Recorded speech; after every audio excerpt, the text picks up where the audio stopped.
प्यारे विद्यार्थियों, आज की इस वीडियो में हम बात करेंगे एक प्रॉब्लम के बारे में। तो ये है आपकी प्रॉब्लम फर्स्ट। तो ये यदि कोई कण अनंत दूरी से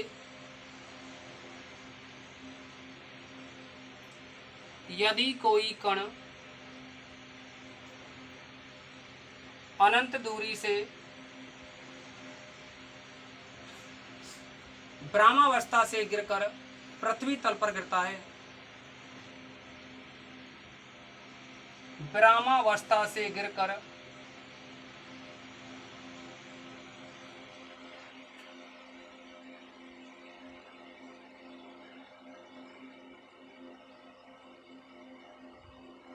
पृथ्वी तल पर गिरता है,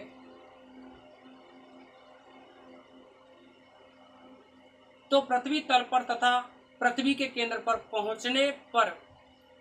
तो पृथ्वी तल तथा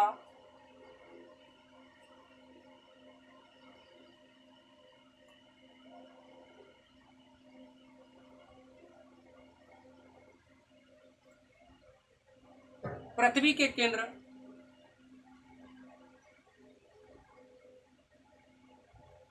पर पहुंचने पर उसका वेग ज्ञात कीजिए।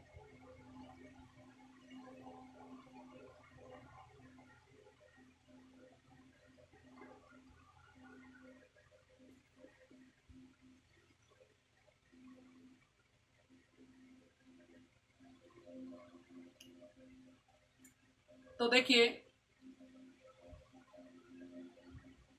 जैसा कि यहाँ कहा है, यदि कोई कण अनंत दूरी से ब्रह्मावस्था से, देखो हम यहाँ बात कर रहे हैं कि ये मान लीजिए पृथ्वी है। जैसा कि क्वेश्चन में कहा है, यदि कोई कण अनंत दूरी से, मतलब पता नहीं है हमें, यहाँ कोई दूरी है, ये इनफाइनाइट दूरी है, यहाँ पृथ्वी से इस पॉइंट P की अनंत दूरी है। तो देखिए, इसमें यह कहा है यदि कोई कण अनंत दूरी से, अब हम ये भी कह सकते हैं कि P पॉइंट ना नाम दे करके मान रहे हैं हम, ये अनंत दूरी से इधर से आ रहा है और ये पॉइंट P है, कहीं से आया किसी समय, और ये कोई किसी समय पे पॉइंट मान लिया हमने P। अब क्योंकि कण ऊपर से गिर रहा है, अनंत दूरी हमें नहीं पता अनंत दूरी कितनी है, लेकिन हमने ये मान लिया कि अनंत की ओर से आ रहा है और कण किसी समय पर, स्मॉल m द्रव्यमान का जो कण है वो किसी समय P पर है। तो ये कह रहा है कि अनंत दूरी से ब्रह्मावस्था से गिरकर, मतलब अनंत पे जब कण है तो वो क्या है, रेस्ट में है, यानी स्थिर रखा हुआ है जहां अनंत दूरी पर है, गिरकर पृथ्वी तल पर गिरता है। तो यहां से जो कण आया अनंत दूरी से, वो गिर रहा है पृथ्वी के तल पर। ये पृथ्वी का तल है, जैसा कि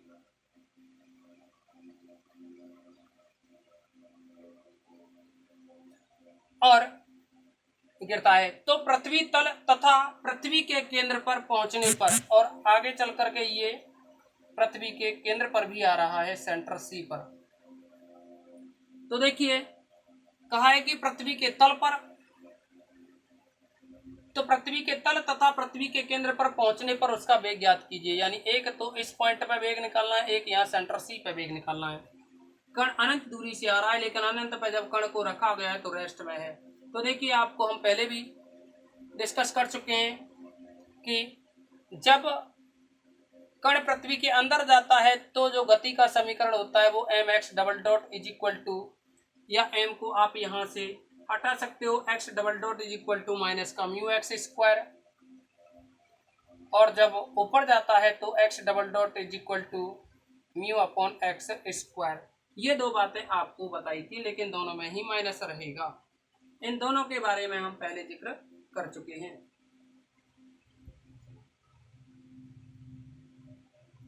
तो देखिए, तो यहाँ स्क्वायर नहीं होता है,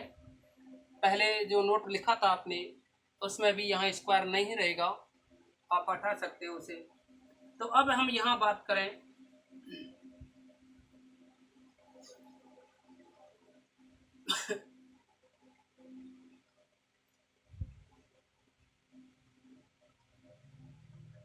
अब हम यहाँ बात करेंगे कि माना किसी समय T पर कण P बिंदु पर है।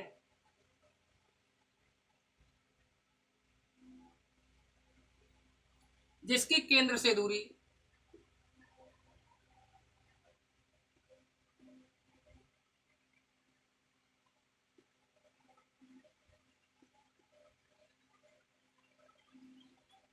पृथ्वी के केंद्र से दूरी x है, तब कण की गति के समीकरण।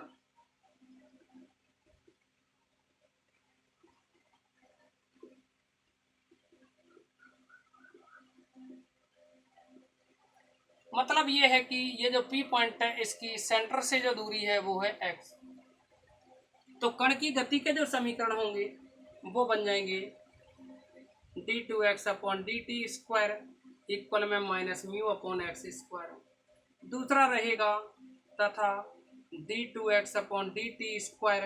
इक्वल टू माइनस, अब की बार देखिए ये म्यू ना लेकर के कोई दूसरा कांस्टेंट ले रहे हैं तो लैम्डा मान लें तो लैम्डा x। अगर हम पृथ्वी की त्रिज्या r मान लें, यदि पृथ्वी की त्रिज्या r हो तो देखिए इन्हीं समीकरणों से LHS इक्वल तो RHS भी इक्वल कर सकते हैं। तो हम ये लिख सकते हैं यदि पृथ्वी की त्रिज्या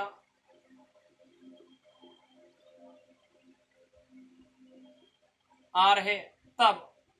देखिए कण अनंत से आ रहा है, P पॉइंट पे आया, फिर P पॉइंट पे आने के बाद में ये O पॉइंट पे आ गया यानी पृथ्वी के तल पर, तो ये जो दूरी है इसकी ये है r, यानी जब तल पे होगा तो त्रिज्या हो जाएगी r,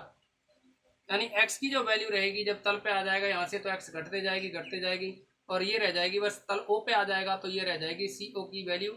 स्मॉल r।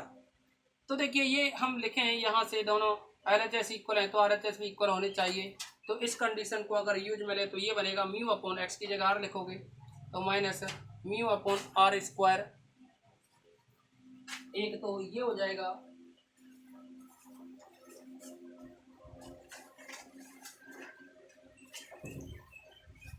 एक तो हो गया म्यू अपॉन r स्क्वायर, दूसरा हो जाएगा लैम्डा अपॉन देखिए माइनस का लैम्डा r। अब ये जो है बराबर होंगे गुरुत्वाकर्षण बल जी के, इसको आप लिख सकते हो इक्वल में जी, या आप इसको और सॉल्व करें तो देखिए कुछ आगे और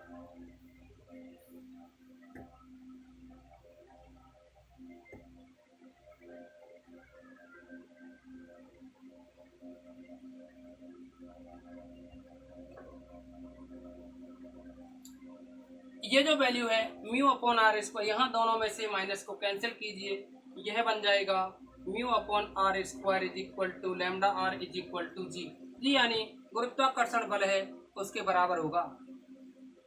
क्योंकि तल पर जो गुरुत्वाकर्षण बल होता है यहाँ भाई आपने इसको लिखा है d2x upon dt square is equal to mu upon minus का एक्स स्क्वायर, ऐसे लिखा। अब ये एक तरह से बल ही तो हुआ क्योंकि F is equal to m a होता है, यहाँ जो म्यू होता है ये जो म्यू है देखिए बात ऐसी है कि d2x upon dt square proportional to,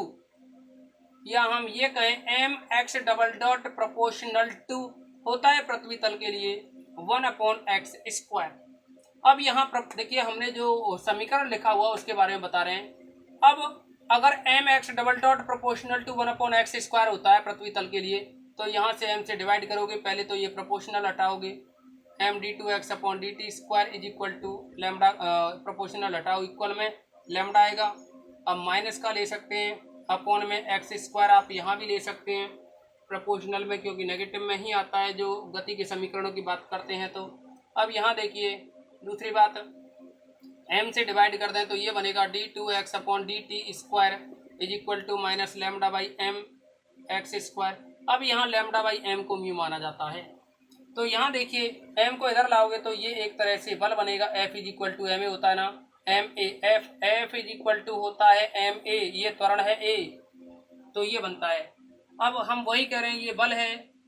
F is equal to m a, और वही यहाँ ये जो बल है हम कह रहे हैं तल पे किसके बराबर होगा, गुरुत्व बल जी के, जो गुरुत्वाकर्षण बल है जी उसके इक्वल होगा। अब यहाँ से आगे हम चर्चा करें तो जो आप लोगों को हमने बात की, देखिए अगर यहाँ से म्यू की और लैम्डा की वैल्यू निकालें तो ये बन जाएगा mu is equal to g r square तथा लैम्डा इज इक्वल टू आएगा जी अपॉन आर, ये बनेंगी।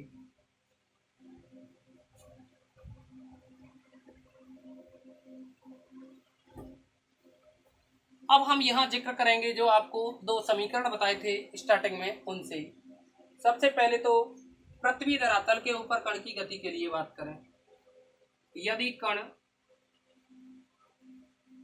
पृथ्वी तल से ऊपर है तब, यानी पृथ्वी के तल से अगर ऊपर है तो इस प्रकार की गति के बारे में बात करें तो आप लोगों को पता है कि ये जो समीकरण था d2x upon dt square is equal to minus का,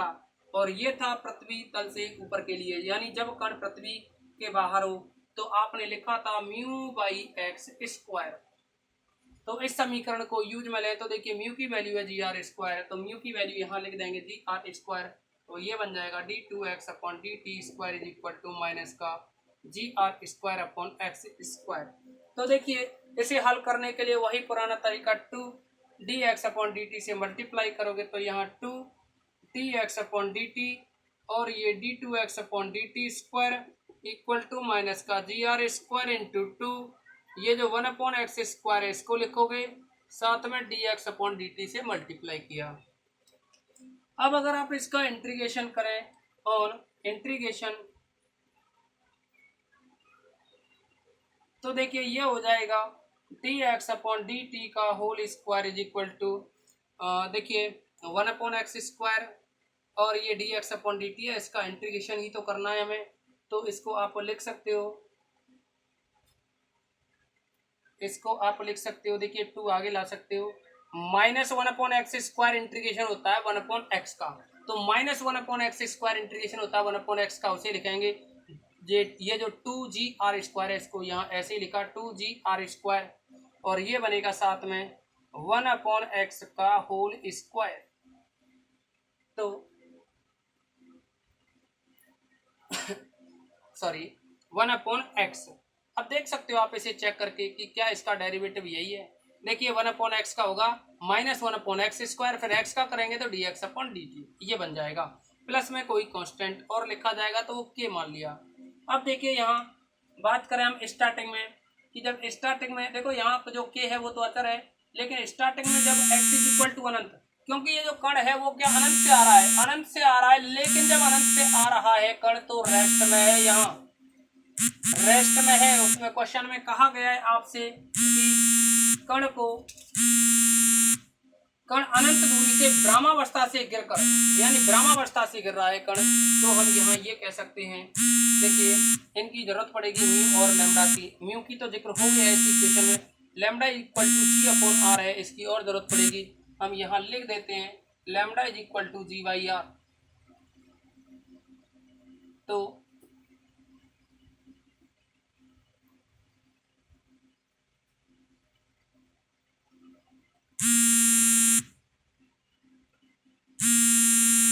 इसके बाद में हम बात करें प्रारंभ में t इज इक्वल टू 0 पर x is equal to infinite तथा जो वेग v है वो है 0। तो देखिए इन दोनों कंडीशनों को, यानी इस कंडीशन को अप्लाई करें इस इक्वेशन में, तो देखो ये 0 लिखोगे dx अपॉन dt, अरे v वेग कहो या dx अपॉन dt ही वेग होता है, ये 0 लिखोगे, यहाँ 2gr स्क्वायर, यहाँ x की जगह आप अनंत लिखोगे तो 1 बटे अनंत 0 होता है, ये भी 0 हो जाएगा, तो k रहेगा, k बराबर आया 0, तब k इज इक्वल टू आया 0। अगर ये यहाँ जो k की वैल्यू है ये 0 हो जाए तो देखिए इस समीकरण को कोई नंबर डाल दें हम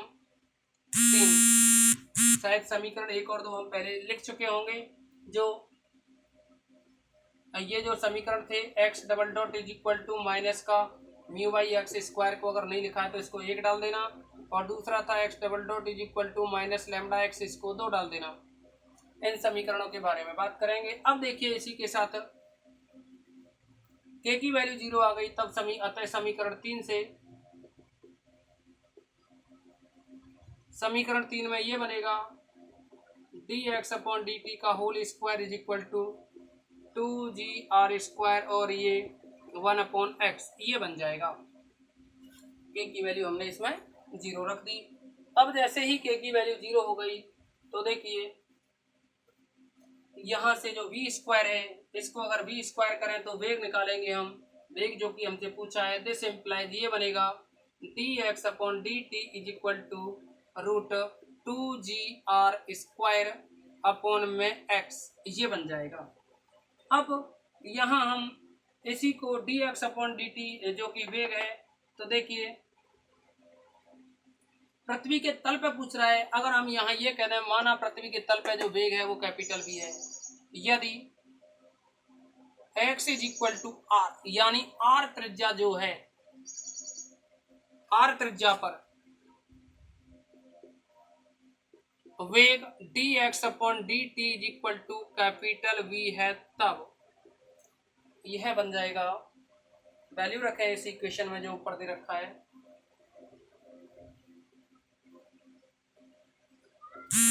D x upon d t की जगह कैपिटल वी रखोगे, इक्वल में रूट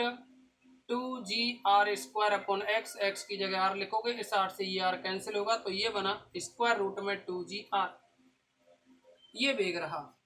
इसी के साथ साथ ये तो रहा पृथ्वी के तल पर वेग। अब हम बात करेंगे पृथ्वी के केंद्र पर वेग। तो केंद्र पर वेग के लिए और डिस्कस करें तो ये जो लैम्डा की जो वैल्यू थी अभी यहाँ लिखी थी जी अपॉन आर, इसका जिक्र करेंगे हम। तो देखिए केस सेकंड,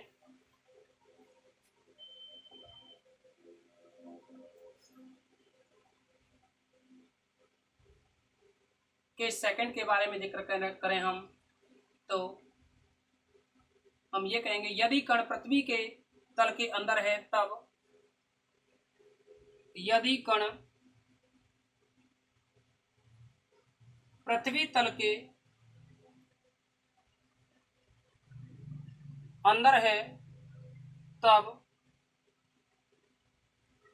कण की गति का समीकरण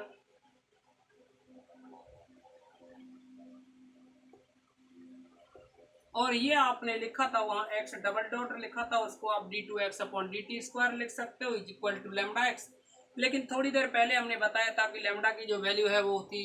लैम्डा इज इक्वल टू था जी अपॉन आर। इस वैल्यू को यहाँ यूज में लें तो ये बनेगा d two x upon d t square is equal to, यहाँ आ जाएगा माइनस जी अपॉन आर, और ये एक्स, ये बन जाएगा। अब देखिए इसमें 2x D x upon d t से मल्टीप्लाई करें तो ये हो जाएगा 2x डी टू, यानी 2 d x upon d t से मल्टीप्लाई कर रहे हैं, और ये d two x upon d t square is equal to minus g by r, और यहाँ 2 और ये x है और d x upon d t है, इसको लिखा जाए। अब देखिए इसका इंटीग्रेशन किया जाए तो ऑन इंटीग्रेशन ये बन जाएगा यहाँ d x upon d t का whole square is equal to minus का 2g, देखिए 2 हटाओ, माइनस का g अपॉन आर, और ये हो जाएगा एक्स स्क्वायर प्लस का कांस्टेंट k1 मान लें इसको। तो देखिए वही कंडीशन जब कण पृथ्वी के केंद्र पर है या पहले पृथ्वी की सतह पर है, स्टार्टिंग में प्रारंभ में x is equal to r पर है, तो देखिए क्योंकि प्रारंभ में x is equal to r पर, देखिए x is equal to r distance पे जो वेलोसिटी है v, और वो है जो वेग है उसकी बात कर रहे हैं। जो D x upon d t जो वेग है वो है रूट 2GR, इसके बारे में हम पहले निकाल चुके हैं। तो यहाँ वैल्यू रखी जाए तो देखिए स्क्वायर हो रहा है, तब 2GR क्योंकि रूट हट जाएगा वहाँ, और इक्वल में आएगा माइनस जी अपॉन आर, और x की जब वैल्यू लिखोगे आर स्क्वायर इंटू में ये आर स्क्वायर प्लस का कांस्टेंट k1, आर से एक आर कैंसिल हो जाएगा, माइनस जी आर होगा, माइनस जी आर इधर आएगा, 2GR में ऐड हो जाएगा तो 3GR बन जाएगा k1 की वैल्यू, यानी ये बन जाएगा। तो this implies k1 is equal to 3GR, ये हो जाएगा। अब देखिए 3GR हो गया ये k1 की वैल्यू। इस वैल्यू को आप यहाँ ये जो इक्वेशन नंबर 4 है इसमें वैल्यू को डालें तो हम ये कह देंगे कि समीकरण नंबर 4 से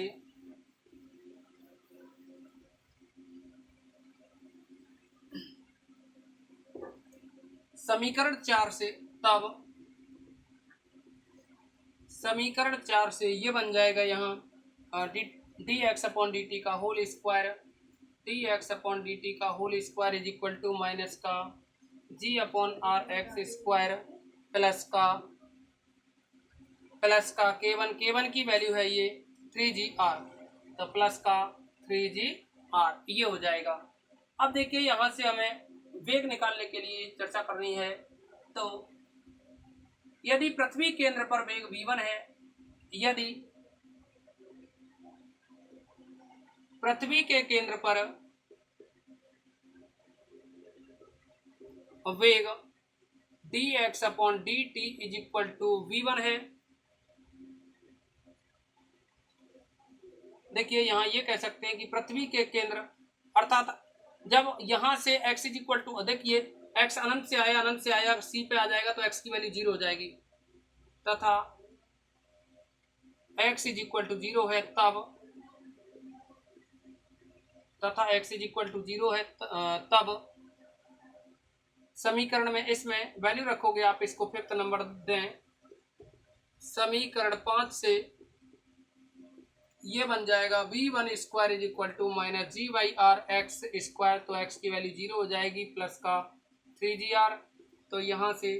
v1 की जो वैल्यू निकलेगी v1 स्क्वायर की, ये तो 0, ये आया 3GR, यानी v1 निकला तो ये आया √3GR। तो देखिए जैसा कि आप लोगों को पता चला कि जो वेग v1 है वो बना जो कि √3GR है। तो हमने डिस्कस किया कि पृथ्वी के तल पर और पृथ्वी के केंद्र पर जो वेग है वो तल पे तो था √2GR वेग, और यहाँ जो सेंटर पे निकाला वो है √3GR। तो जैसा कि आप लोगों को समझाया गया है, उम्मीद करते हैं समझ में आया होगा। तो आज की इस वीडियो में बस इतना ही रखेंगे।